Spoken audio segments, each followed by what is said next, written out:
What's good? I'm back. Yours truly, one and only Paul Pickett, host of the Paul Pickett Podcast, aka Triple P, aka the Common Sense Podcast, your source for music, sports, politics, world events, and much, much more. So I'm gonna watch this video and react to it. Where Fox News is talking about Democrats trying to get rid of the Electoral College. Let's see what they got to say. President-elect Donald Trump is celebrating his dominant election win on social media. He posted this picture of his signed Pennsylvania Electoral College ballot yesterday, writing, "Our big Pennsylvania win, so nice." And Trump didn't just win Pennsylvania. He won all 7 swing states and more than 300 electoral votes, leading to a massive victory. And, of course, the popular vote. Now, just weeks later, a coalition of Democratic senators are looking to change our Constitution and abolish the Electoral College. Their proposed amendment reads in part, "In an election, the person who gets the most votes should win. It's that simple. No one's vote should count more based on where they live." But they didn't get the most votes. That's the thing. So this could be a good thing for them, or this could be a bad thing for them, because they might not be getting a popular vote for a long time now. So they might want to hold back on this one. The Electoral College is outdated and it's undemocratic. It's time to end it. And Democratic New York Governor Kathy Hochul is already signaling her support. So the most undemocratic people on the planet are talking about something being undemocratic. How ironic. Let's keep it moving. Unfairly less populated states have outsized influence, and in effect, the votes of their residents count more than the residents of a state like New York. Consider that a single elector in Wyoming, no offense to Wyoming, represents 200,000 residents, and in New York, an elector like you represent 700,000. It's time to amend the Constitution and relegate the institution of the Electoral College to the history books. This is how I know they're sore losers and they're liars. These are the people who gave us the superdelegates. Yeah, exactly. Yeah, exactly. I mean, they didn't just want delegates. They wanted delegates to wear capes. And then rig their own primary twice. And then, of course, threw out the guy that won the primary and replaced it with somebody else because they thought that maybe she would do better, and she didn't. I think that Democrats should be very careful about this. I think that this is a short-term partisan attack on the Constitution in a way that may backfire in ways that they can't foresee. It could backfire on them because they might not never get the popular vote again. But at the same time, if you're a person who thinks that elections could be rigged, then yeah, they probably think if we get rid of electoral, we could just possibly rig the election. I mean, because there was a high uptick of mail-in ballots. Do I trust mail-in ballots? Hell no. How do we know who's filling out the mail-in ballot? I don't trust it one bit. There was supposedly a high uptick of people and senior citizens voting, or not senior citizens, but people in nursing homes voting. And been in nursing homes before. My grandma's in there. Most of those people are not competent enough to vote. They don't even know what's going on with the election. So, do I trust mail-in ballots? No. Do I trust anything that's computerized with ballots? No, I don't trust that either, because people could just go in and hack the system. I don't know if y'all know the history of Mexico, where they rig elections, where they literally had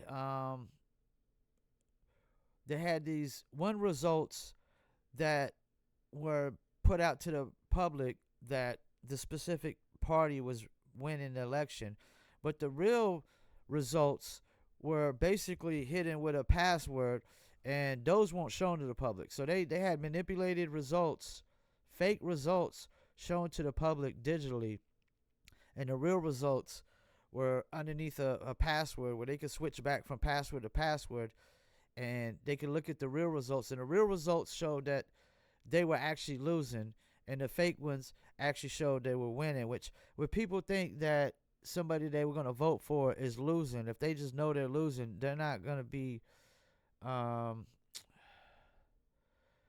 motivated. They're not going to be motivated to get off the couch and go vote for the person they want to vote for if they see, oh my God, clearly lost, or the woman I'm voting for clearly lost, or is clearly losing. So yeah, that's part of, rigging an election too, is putting that. That's why the polls, the polls, I don't trust the polls either, because the polls are out there to unmotivate people from voting for who they want to vote for when they see, oh, well, my person's losing the polls anyway, so no reason for me to go vote. But this definitely could backfire on Democrats. The founders recognized the importance of giving states the power, because, and it's really important, and it was very prescient, because if you look fast forward to today, the reason they wanted the states to have this power is because they were worried that the federal government wouldn't have a check on it. And the reason that states have this power is because they're the only entity in our government that can stand up to the federal government. And my worry, the consequences of doing something, I don't think it's doable, and I don't think they'll succeed, but the consequences would be disastrous, and I think it would also probably hurt them in ways that they can't foresee. Kennedy, do we want the people who literally could not figure out not to close down everything and lock us down in COVID, to then be able to cut out the rights of voters that were foundationally carved for states? Do we want them to do that? No, we don't, and everyone knows that, and that's why it's so difficult. That's why the process was designed to be difficult to amend the Constitution. Because you know what? I get what they're saying here. Like, this would give the federal government just ultimate power. So whoever is pretty much in office at the time will probably have ultimate power and whatnot. And I don't know why they would want this when they clearly lost the popular vote and they clearly lost the Electoral College vote.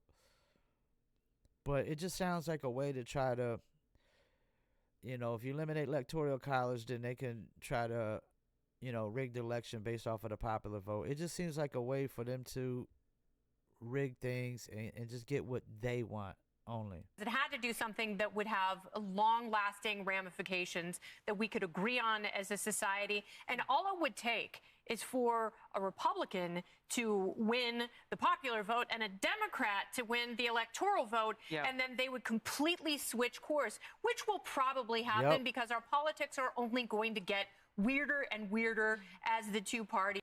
She ain't lying there. She telling the truth.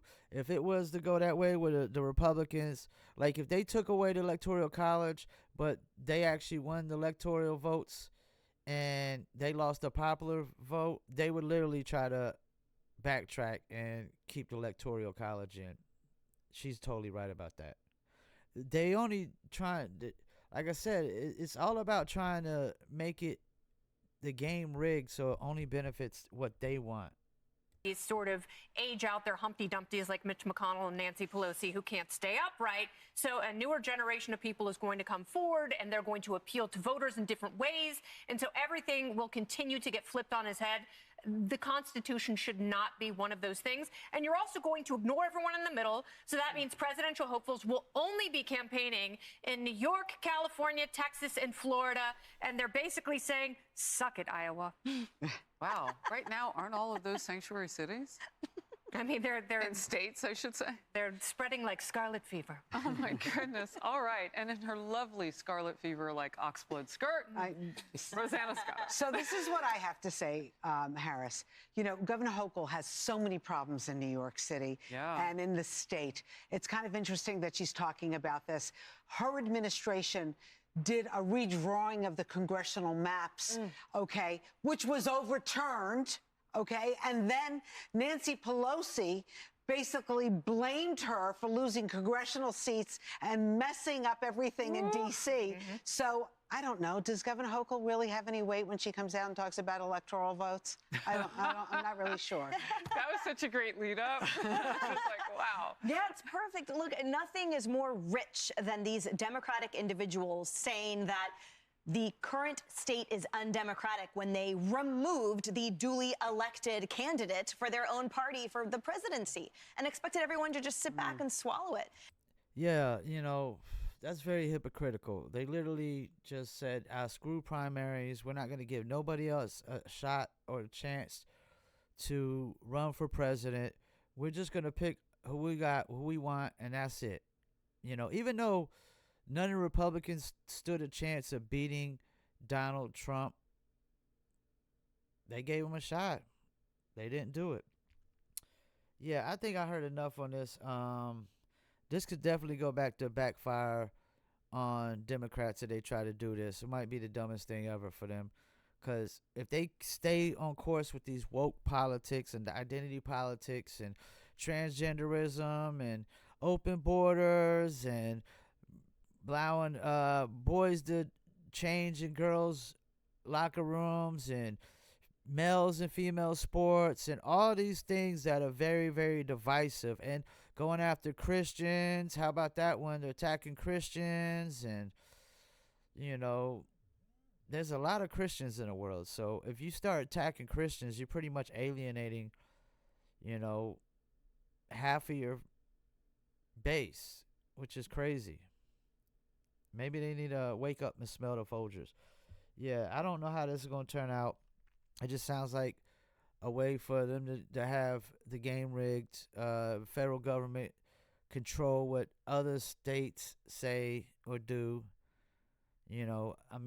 States should be allowed to vote who they want to vote on. The federal government shouldn't be allowed to interfere with that. That's why it's called the United States of America, but they're probably trying to abolish that. And I could see a United States that's totally divided here soon. I could see a lot of states just saying, we're not going to be part of the United States no more. We're conceding. We're just going to do our own thing and screw y'all. Just like that little town in they created near Baton Rouge, which a lot of people are upset with that. They're screaming racism, but I'm sorry, some people don't want to be under democratic government. Not with the far left radical woke politics. Appreciate y'all tuning in another episode. Peace, and I'm out.